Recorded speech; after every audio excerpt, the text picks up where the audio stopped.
ಕನ್ನಡ ಪರ ಹೋರಾಟ ಕೇಳಿ ಹೆಚ್ಚು ಅಪಘಾತಗಳಿಗೆ ಕಾರಣವಾಗುತ್ತಿರುವಂತಹ ಕಾರ್ಖಾನೆಗೆ ಬೇಡ ಬೇಡ ಬೇಡ ಬೇಡ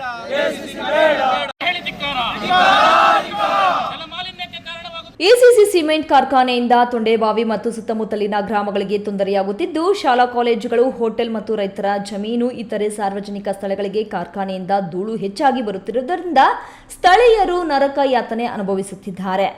ಕಾರ್ಖಾನೆಯನ್ನು ಮೇಲ್ದರ್ಜೆಗೆ ಏರಿಸುವುದನ್ನು ಬಿಟ್ಟು ಅಧಿಕಾರಿಗಳು ಮತ್ತು ಸ್ಥಳೀಯ ಶಾಸಕರು ಮತ್ತು ಸಂಸದರು ಮಧ್ಯಪ್ರವೇಶಿಸಿ ಕಾರ್ಖಾನೆ ರದ್ದು ಮಾಡಬೇಕು ಅಥವಾ ಕೈಗಾರಿಕಾ ಪ್ರದೇಶಕ್ಕೆ ಸ್ಥಳಾಂತರ ಮಾಡಬೇಕೆಂದು ಒತ್ತಾಯಿಸಿದರು.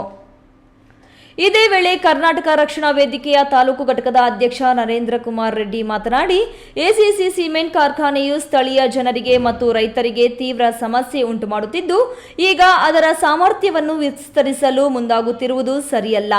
ಸ್ಥಳೀಯರಿಗೆ ಸೂಕ್ತ ಪರಿಹಾರ ನೀಡುವಲ್ಲಿ ವಿಫಲವಾಗಿರುವ ಕಾರ್ಖಾನೆಯು ಯಾವುದೇ ಸುರಕ್ಷತಾ ಕ್ರಮಗಳಿಲ್ಲದೆ ಕಾರ್ಯನಿರ್ವಹಿಸುತ್ತಿದೆ. ಇದರಿಂದಾಗಿ ಇಲ್ಲಿನ ಜನಜೀವನ ದುಸ್ತರವಾಗಿದ್ದು, ಮುಂದಿನ ದಿನಗಳಲ್ಲಿ ಕಾರ್ಖಾನೆಯ ಸಾಮರ್ಥ್ಯವನ್ನು ಮತ್ತಷ್ಟು ಹೆಚ್ಚಿಸುವುದು ಸ್ಥಳೀಯರಿಗೆ ಇನ್ನಷ್ಟು ಸಂಕಷ್ಟಗಳನ್ನು ತಂದೊಡ್ಡಲಿದೆ. ಈ ಕಾರ್ಖಾನೆಯನ್ನು ಮುಚ್ಚುವುದೇ ಸೂಕ್ತವಾಗಿದೆ ಎಂದು ಹೇಳಿದರು. ಹಾಗೂ ರೈತ ಸಂಘದಿಂದ ಬಂದಿರತಕ್ಕಂಥ ಎಲ್ಲರಿಗೂ ಧನ್ಯವಾದಗಳನ್ನು ಹೇಳ್ತಾ, ಈ ಒಂದು ಏನು ಇವತ್ತು ಪ್ರತಿಭಟನೆಯನ್ನು ಹಮ್ಮಿಕೊಂಡಿದ್ದೀವಿ, 2 ಮೆಟ್ರಿಕ್ ಟನ್ನಿಂದ 8 ಮೆಟ್ರಿಕ್ ಟನ್ನಿಗೆ ಇವರು ಏನು ಉತ್ಪಾದನೆಯನ್ನು ಹೆಚ್ಚು ಮಾಡ್ತಾ ಇದ್ದಾರೆ, ಅದನ್ನು ಮಾಡಬಾರದು ಅನ್ನೋ ಉದ್ದೇಶದಿಂದ ನಾವು ಇವತ್ತು ಈ ಹೋರಾಟವನ್ನು ಮಾಡ್ತಾ ಇದ್ದೀವಿ.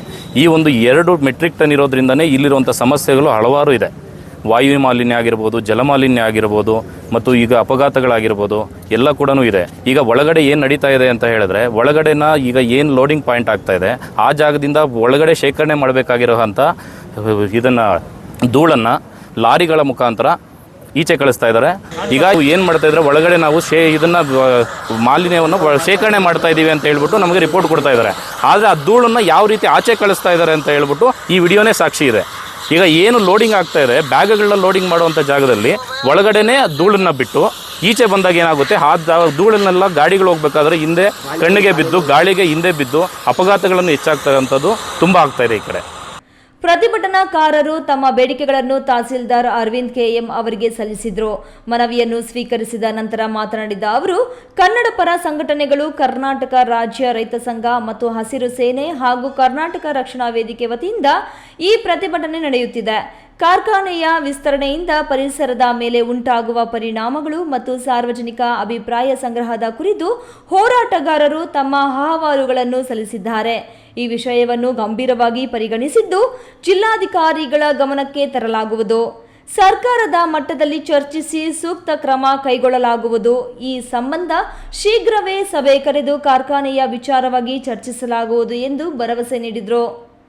ಪ್ರತಿಭಟನೆಯಲ್ಲಿ ತಾಲೂಕು ವಕೀಲರ ಸಂಘದ ಅಧ್ಯಕ್ಷ ದಿನೇಶ್ ಕುಮಾರ್, ಕರ್ನಾಟಕ ರಾಜ್ಯ ರೈತ ಸಂಘ ಹಾಗೂ ಹಸಿರು ಸೇನೆಯ ತಾಲೂಕು ಅಧ್ಯಕ್ಷ ಗುಂಡಾಪುರ ಲೋಕೇಶ್ ಗೌಡ, ಕರ್ನಾಟಕ ರಕ್ಷಣಾ ವೇದಿಕೆಯ ಮುರಳಿ, ಶ್ರೀಧರ್, ಪ್ರಭಾಕರ್, ನಿರಂಜನ್, ಪುರುಷೋತ್ತಮ್ ಹಾಗೂ ರೈತ ಸಂಘಟನೆಯ ಮುಖಂಡರಾದ ರಾಜಣ್ಣ, ಗೋಪಿ ಮತ್ತು ಸ್ಥಳೀಯ ಸಾರ್ವಜನಿಕರು ಸೇರಿದಂತೆ ಇನ್ನಿತರರು ಉಪಸ್ಥಿತರಿದ್ದರು. ಪ್ರದೀಪ್, ಈ ನ್ಯೂಸ್ ಟಿವಿ, ಗೌರಿಬಿದನೂರು. ಕನ್ನಡ ಪರ ಹೋರಾಟ ಕೇಳಿ ಹೆಚ್ಚು ಅಪಘಾತಗಳಿಗೆ ಕಾರಣವಾಗುತ್ತಿರುವಂತಹ ಕಾರ್ಖಾನೆಗೆ ಬೇಡ ಬೇಡ ಬೇಡ ಬೇಡ ಹೇಳಿ ಧಿಕ್ಕಾರ.